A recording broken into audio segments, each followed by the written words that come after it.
Assalamualaikum warahmatullahi wabarakatuh. Selamat bertemu kembali dalam proses pembelajaran daring. Nah, pada pagi hari ini Ibu akan menyampaikan materi untuk materi pembuka di semester genap kita untuk kelas 11, yaitu tentang larutan asam dan basa. Bukan basah ya nak, basa. Jadi untuk larutan asam dan basa ada beberapa ciri umumnya. Yang pertama, kalau dia asam itu berasa masam, sementara basa dia rasanya pahit. Kemudian kalau dia asam bersifat korosif.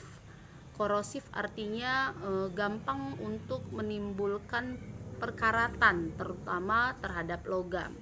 Kemudian kalau dia basa, dia sifatnya lebih licin. Nah, kemudian kalau dia asam, itu dapat menghantarkan arus listrik, begitu juga dengan basa. Nah, kalau dia asam memerahkan kertas lakmus biru, sementara kalau dia basa kebalikannya, membirukan kertas lakmus merah. Untuk penjelasannya nanti itu lebih detail pada indikator asam basa. Nah, kita masuk untuk konsep asam basa Arrhenius. Ini merupakan konsep asam basa yang pertama. Nah, untuk konsep asam basa yang pertama yaitu dikemukakan oleh si Arrhenius, yang mengemukakan bahwasannya asam adalah zat yang ketika dilarutkan dalam air dia melepaskan ion H positif. Jadi zat yang melepaskan ion H positif dalam air. Untuk asam, nantinya dalam struktur senyawanya dia pasti memiliki atom H. Karena ini merupakan sifat asamnya, ada atom H. Kita misalkan dengan HXZ, suatu larutan. X ini bisa diganti dengan angka nantinya. Ini hanya sebagai simbol saja. Jadi rumusan untuk asam, kalau dia menurut Arrhenius, ketika diionisasikan atau diuraikan, dia nantinya akan melepaskan ion H positif. Inilah yang dikatakan pembawa sifat asam. Nah, maka nanti kalian harus tahu bagaimana pola untuk mengionisasikannya. Polanya ketika lihat senyawa, bedakan antara kelompok yang mengandung atom H dengan kelompok yang satunya lagi. Berarti di sini ada atom H dengan jumlah X dan ada atom Z. Ketika diionisasikan, maka jumlah H positif yang terionisasi atau yang terurai, yang terlepas adalah sebanyak atom X di sini. Jadi misalkan kalau di sini H2Z, maka terionisasi menjadi 2H positif. Berapa nilai X di situ juga di sini. Kemudian ditambahkan dengan ZX negatif. Kalau ada muatan positif, pasangannya harus ada muatan negatif. Jumlah muatan negatif yang dihasilkan di sini itu sebanyak juga dengan jumlah nilai X-nya. Jadi kalau di sini X-nya 3, maka di sini Z3 negatif. Nah, sekali lagi untuk cara membacanya, ini fase aqua larut. HXZ aqua atau larutan terurai menjadi XH positif aqua ditambah ZX negatif aqua. Ingat, H positif dikatakan sebagai sifat asam, pembawa sifat asam. Maka ketika diionisasikan melepaskan ion H positif, larutan ini adalah larutan asam. Nah, kita lihat di sini ada beberapa contoh Ibu buatkan. HCl. Kan kita sekat tadi antara H dengan zat satunya lagi. Berarti ada H dan ada Cl. Jumlah X-nya berarti indeks di samping H tidak dituliskan di sini, maka nilai X-nya itu sama dengan 1. Maka yang terionisasi menjadi 1, angka 1 tidak umum ditulis ya nak ya. H positif aqua ditambah Cl, berapa jumlah X-nya di sini? 1, berarti cukup Cl negatif aqua. Ini anak. Kenapa di sini X-nya tidak kita tuliskan? Karena angkanya 1. Tapi kalau lebih dari 1 nanti kita tuliskan. Begitu juga dengan muatannya. Oke, kemudian kita lihat contoh yang kedua. H2SO4. Sekat antara H dengan molekul satunya lagi. SO4. Ini semuanya, Nak. Jangan SO saja, harus SO4. Berapa nilai X-nya di sini? Nilainya adalah 2. Maka di sini menjadi 2H positif aqua ditambah, tulis semua molekul yang ada di sini. Semuanya. SO4.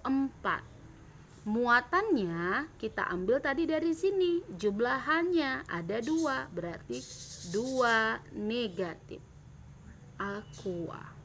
Ini dia.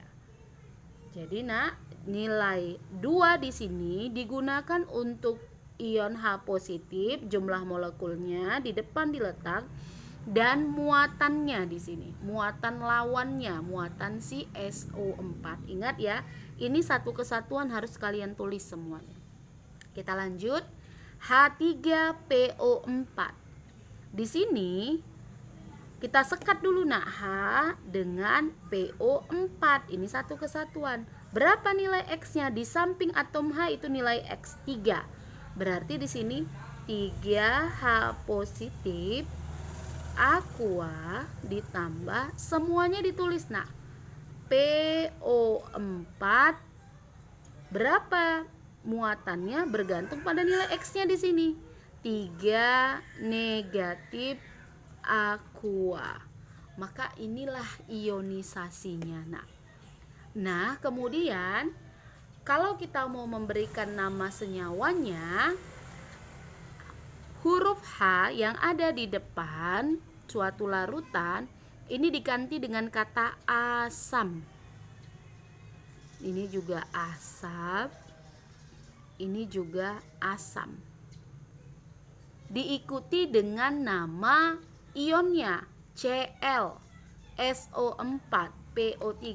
Di sini ada ibu buatkan daftar namanya. Nah, kalau dia Cl berarti klorida. Nah, kalau dia SO4 berarti sulfat. Kalau dia misalkan tadi ada PO4 ya, belum ibu buatkan. PO4 3 negatif itu sama dengan fosfat. Jadi ini kalian catatkan nanti semua ion-ionnya. Maka namanya tadi kalau dia Cl berarti asam klorida. Kalau dia H2SO4, SO4 tadi namanya sulfat. Kalau PO4 namanya fosfat.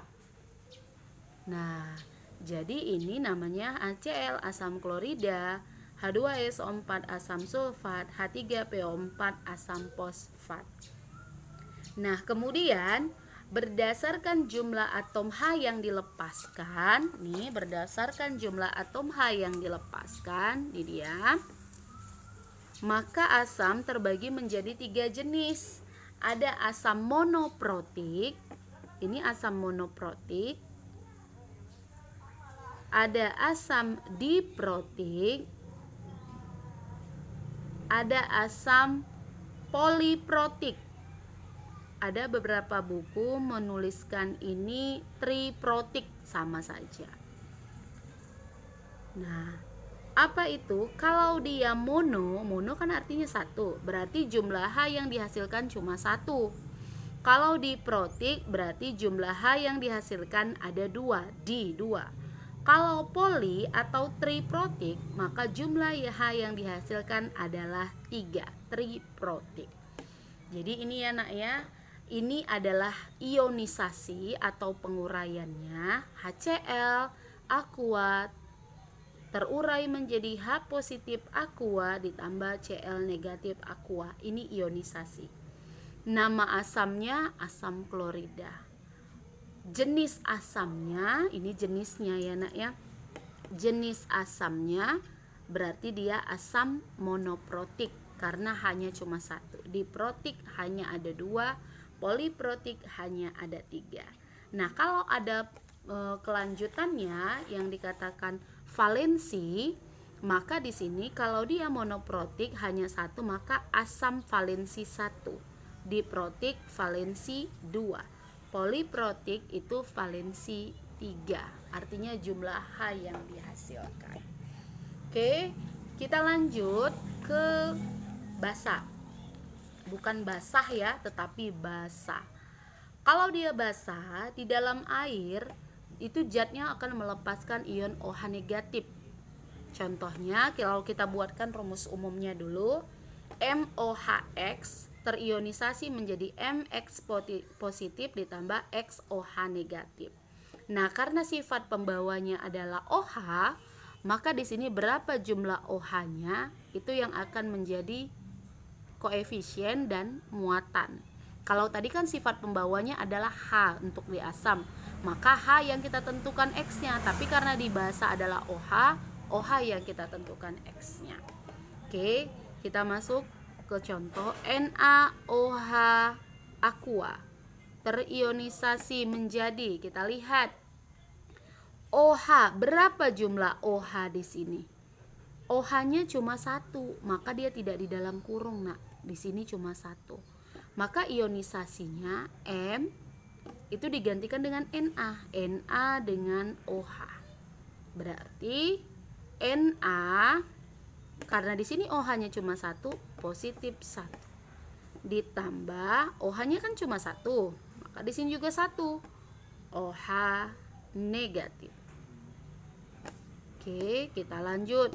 MgOH 2 kali, kita sekat dulu Mg dengan OH. OH-nya ada berapa? 2. Berarti Mg, nah ini indeksnya dari si OH. 2 positif ditambah berapa jumlah OH di sini? 2 juga. 2 OH negatif dengan fase aqua. Jadi, nak, indeks OH di sini menjadi koefisien untuk di OH dan menjadi muatan untuk si Mg untuk lawannya. AlOH 3 kali terionisasi menjadi Al. Berapa indeksnya di sini? Kita sekat Al dengan OH. Ada 3, berarti Al-nya 3 positif. Harus disesuaikan, nah. Ditambah berapa X-nya tadi? 3. 3 OH negatif aqua. Nah, kalau dia basah, nak, dia namanya bukan disebutkan basa seperti asam tadi. Kalau asam kan disebutkan asam klorida, asam sulfat. Tapi kalau dia basa, OH ini, kata OH digantikan dengan kata hidroksida. Hidroksida, hidrogen dan oksigen digabung jadi hidroksida. Nah, nama logam di depannya jangan lupa kalian tuliskan. Oke, di kelas 10 udah ada. Kalau di Na itu adalah natrium. Jadi namanya natrium hidroksida. Mg itu magnesium. Magnesium hidroksida. Al aluminium. Al aluminium hidroksida. Sama seperti asam, basa juga ada yang dinamakan jenis basanya. Kalau dia OH-nya cuma 1 yang dihasilkan, ini dia, cuma 1, itu namanya basa monoprotik. Kalau dia 2, OH-nya nih diprotik. Kalau dia 3, itu namanya poliprotik atau triprotik. Oke. Dan kalau ditanyakan untuk valensinya, jumlah OH yang dihasilkan, karena di sini 1 berarti dia valensinya 1. Kalau dia 2, valensi 2. Kalau dia 3, valensinya ada 3. Oke. Demikian materi kita pada hari ini tentang asam basa dan bagaimana ionisasinya. Jika ada yang ingin kalian tanyakan, silahkan, Ibu akan tunggu di grup WA kalian. Silahkan kalian catat materi yang sudah Ibu sampaikan. Wassalamualaikum warahmatullahi wabarakatuh.